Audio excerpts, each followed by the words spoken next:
Hi, I'm Karen Montgomery, and I'm going to share with you today some tips and tricks that you can use to train your staff and your customers to use the Creative Grids brand rulers. My favorite ruler in the basic set of rulers is this 8.5 by 24.5. The reason it's my favorite is because it's nice and wide. The wide ruler allows you to cut something smaller with it, but it also allows you a nice wide base that you can line up with the fold of your fabric when you're rotary cutting, and that gives you a much straighter strip. So the first thing that I'm going to do is take my fabric and put it on my mat. You need to have the mat, a cutter, and a ruler in order to do the rotary cutting. I'm going to line my 1/2 inch line up with the base of my fabric. So I have a nice broad base here to go against the fold. And then I'm going to clean up the right-hand side using my rotary cutter. Your rotary cutter, no matter what brand you have, has a little grip right here. That's for your index finger. The reason we use our index finger is because it allows us to put pressure downward on the rotary cutter so that you can roll it across the fabric and cut through up to 12 layers with this particular cutter. Every time I move forward and I pass my fingertips, I stop and move my hand so that when I clean up this edge, I have a nice clean edge and my hand has not worked as a pivot point for the ruler. Now I'm going to cut 2.5 inch strips today.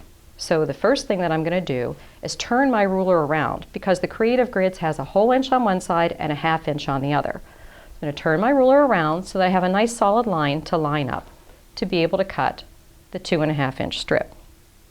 Now, being right-handed, I lined up my ruler on the right-hand side and I certainly don't want to cut backwards.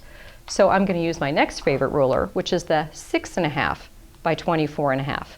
And I'm going to butt that right up against the edge. It still lines up against my fold, so I have a nice straight strip, and I'm just going to slide this one out of the way. Now, I can use my rotary cutter and cut that first strip. Now, when I cut the first strip, I measured 2.5, and I used the second ruler in order to do it. 2.5 and 2.5 is 5.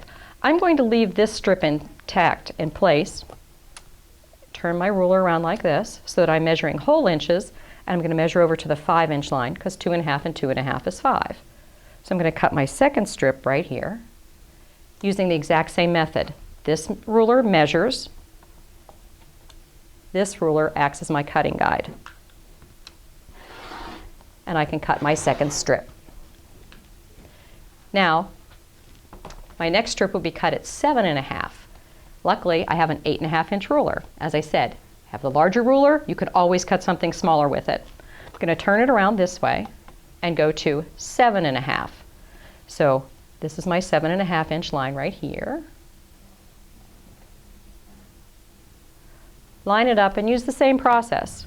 By flipping my rulers back and forth like this, I can cut the entire way across my cutting mat. If I have the larger mat, I can continue to cut.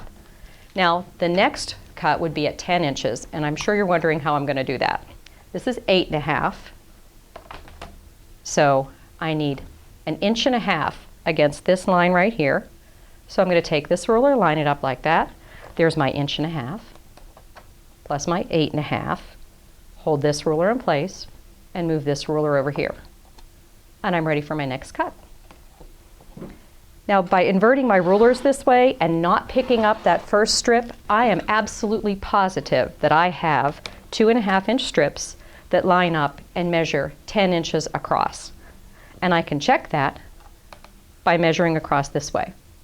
Now, if you use a different brand of ruler or a ruler that has a thicker line on it, if you measure each strip individually and then you would put them back together, there's a good chance you're going to be a little heavy or a little light on your strips.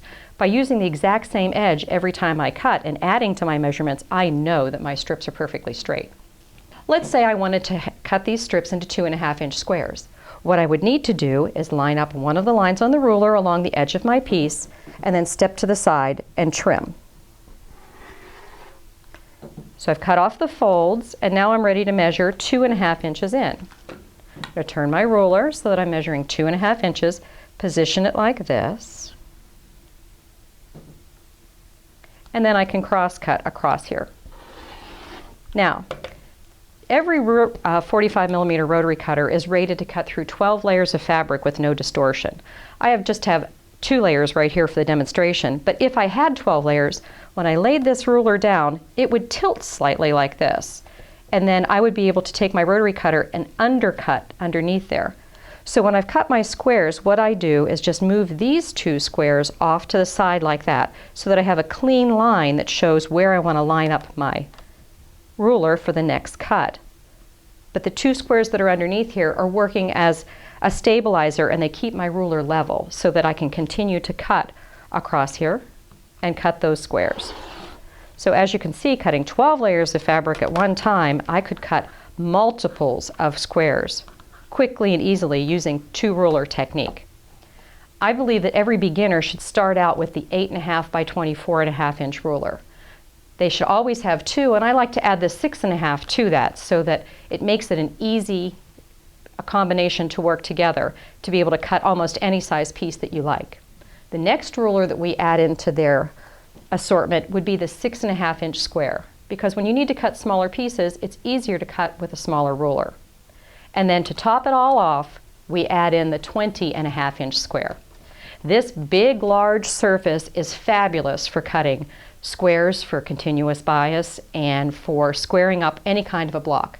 Most quilters will say, I want the 12.5 inch square in order to square up the block, but most quilters don't make 12.5 inch blocks. They make 11 3/4 inch blocks or 12 3/4 inch blocks. This will square up anything. It will also square up your quilt corners for you when you trim them after quilting. It's a nice large surface as well. I use it sort of as a lap desk. If I'm going to make a complicated block and I need to lay the pieces out on it, I can lay them out on this surface, carry them to my ironing board, put the pieces back exactly where they belong, and bring them back. So it has lots of uses just besides using it as a cutting mat.